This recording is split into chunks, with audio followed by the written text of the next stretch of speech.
Welcome to আর রান্নাঘর। বন্ধুরা, আজকের রেসিপি ডিম ভাপা। ভাপা তো ইলিশও খেয়ে থাকি, কিন্তু ডিম ভাপা খুব সহজে হয়ে যায় এবং খুব বেশি খরচও হবে না এবং খেতেও ভীষণ টেস্টি। তো তার জন্য কি করেছি দেখুন, আমি মোট 6টা ডিম সেদ্ধ করে নিয়েছি। সেদ্ধ করার দেখালাম না, প্রেশার কুকারে আমি একটা সিটি দিয়েছি, দিয়ে ডিমটা সেদ্ধ করে নিয়েছি। খোসাগুলো ছাড়িয়ে নিয়ে ডিমটাকে আমি চাকু দিয়ে 2 টুকরো করব। এইভাবে প্রত্যেকটা ডিম ছাড়িয়ে নিয়ে 2টো করে ভাগ করে নেব ডিমগুলো। দেখুন, প্রত্যেকটা ডিমকে এইভাবে আমি ছাড়িয়ে ভাগ করে নিয়েছি। এবার উপর থেকে একটু করে হলুদ গুঁড়ো দিয়ে দিলাম, সামান্য স্বাদ মতো লবণ দিলাম, আর অল্প করে একটু লাল লঙ্কার গুঁড়ো দিয়ে দিলাম। দেওয়ার পর সর্ষের তেলে ডিমগুলো দিয়ে দিলাম। একটু হালকা হালকা করে ডিমগুলো ভেজে নেব। যখন এক পিঠ ভাজা হয়ে যাবে তখন উল্টে নিচ্ছি, আরেক পিঠগুলো একটু লাল করতে হবে।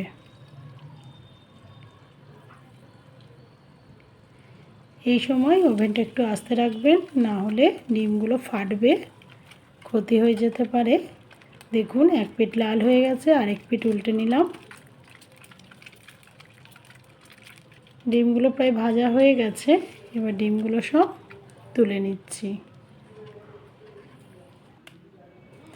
সব ডিম তুলে নেওয়ার পর আমি ওই সর্ষের তেলেই জাস্ট কিছুটা কাজু বাদাম, একটা বড় সাইজের পেঁয়াজ আর একটা টমেটো দিয়ে দিলাম। একটু ভাজা ভাজা যখন হয়েছে তখন আমি আরও একটু মাঝ বরাবর সর্ষের তেল দিয়ে কিছু মশলা, যেমন 1 চামচ আদা বাটা, 1 চামচ রসুন বাটা, 1 চামচ লাল লঙ্কার গুঁড়ো, 1 চামচ হলুদ গুঁড়ো, স্বাদ মতো লবণ, 1 চামচ ধনে গুঁড়ো এবং 1 চামচ জিরে গুঁড়ো, সব মশলা দিয়ে একটু ভালো করে নাড়াচাড়া করে পেঁয়াজ টমেটো সব একসাথে করে নিচ্ছি।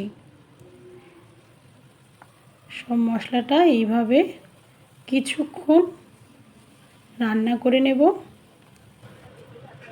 রান্না হয়ে গেলে দেখুন, মিক্সচার বাটিতে দিয়ে দিচ্ছি, একটু মিক্সিতে পেস্ট করে নিতে হবে আমাদের মশলাগুলো।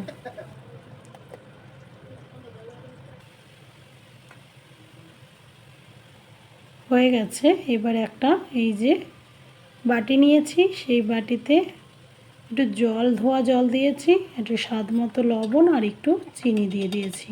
ভালো করে নাড়াচাড়া করে নিলাম। এবার ভাজা ডিমগুলো মশলার উপরে বসিয়ে দিচ্ছি।